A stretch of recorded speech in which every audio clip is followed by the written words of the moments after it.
Can the ongoing mess at the White House get any worse? Hunter Biden says, hold my beer. The first son joining Joe Biden at the Medal of Honor ceremony at the White House just moments ago. This comes as a stunning new report reveals the felon first son has been joining West Wing meetings with his dad and top aides. He even popped onto important phone calls with advisors.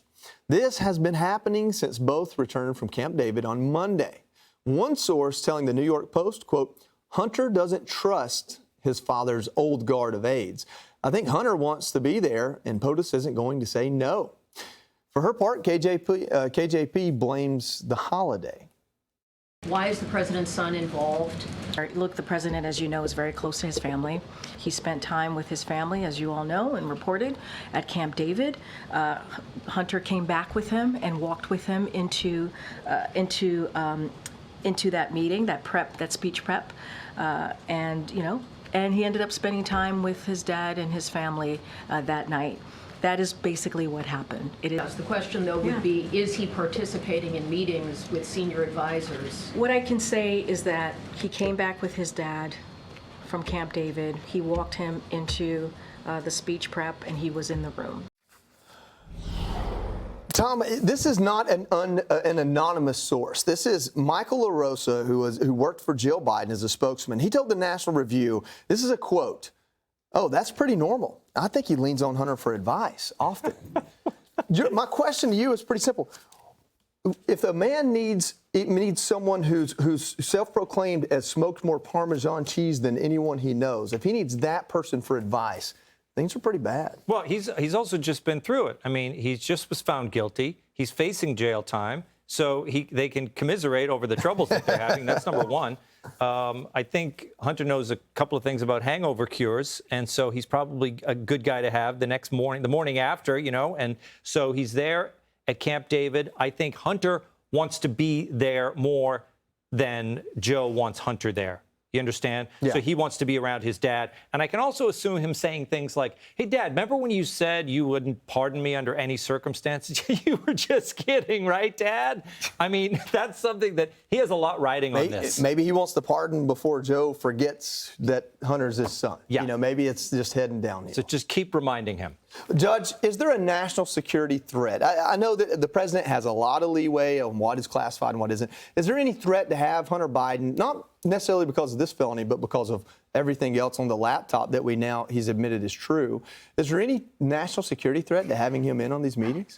I think that Jillian can probably speak better to that aspect, but I'm very concerned about the fact that you've got Hunter, who's been taking money from countries, Uzbekistan, Romania,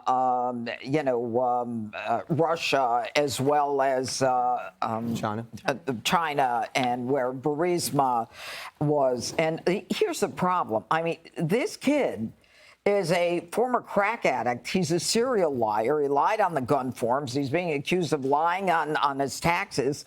I mean, this guy should not be involved in any discussions. And, yesterday it was like, oh, he just walked his dad into the meeting. Then we find out from people they're gaslighting us again. He's in on the meetings. He's in on the phone calls. And I got to tell you, Joe Biden thinks he's the smartest guy that he knows. And so if Hunter doesn't trust the aides, this is going to create nothing but a mess in the White House. But I think the most important part of this is I found an article written by Karine Jean-Pierre a few years ago, and the name of the article is What It's Like Working for a Doomed Presidential Candidate. She's talking about John Edwards and Anthony Weiner, but here's the quote that I think is so telling for people who question Karine Jean-Pierre. You show up at the office, you're pumped, you attack the phones, you deliberately put pep in your voice, everything is going great. We blatantly lie to the movers and shakers we were calling, but the more we try, the less it helped. I mean, that tells you how she handles presidential campaigns. How can you have the misfortune of working for Anthony Weiner and John Edwards? I would like and Joe Biden. When you develop a certain set of skills, they're in need, I guess. Jillian, what do you think about it?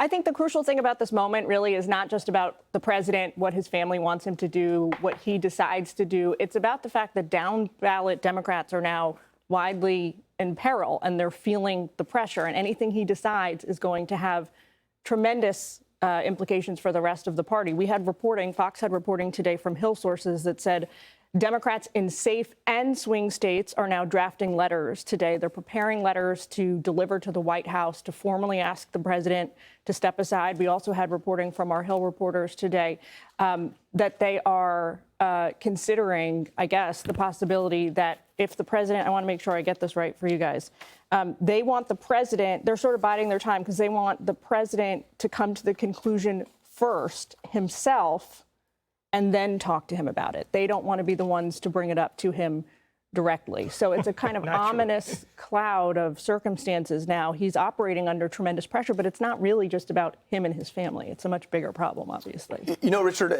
I guess empathy or sympathy should be a part of the conversation. I don't know that I believe that because I don't have a lot of empathy for him as a guy that's been around for 50 years in politics. But there was another anonymous report, and I hate those as much as you do, but that Jill and Hunter specifically were huddling around him and telling him, you need to be in this race, you don't need to drop out.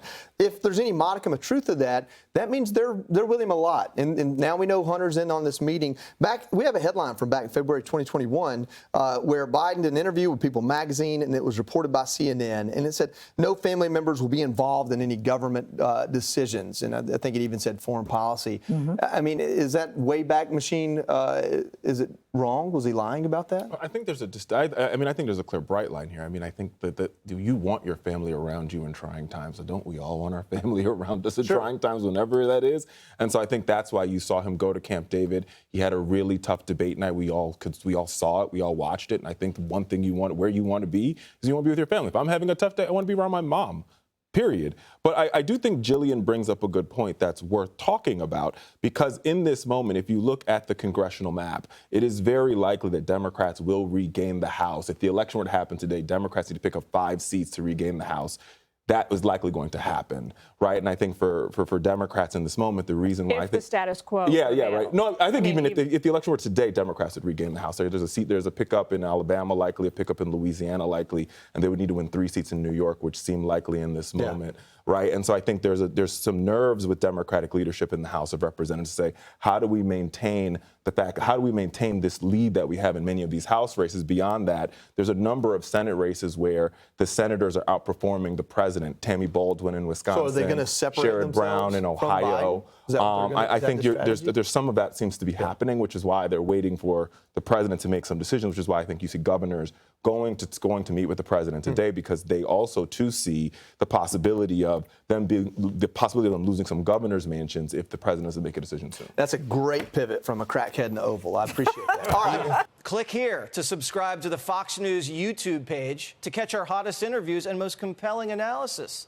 You won't get it anywhere else.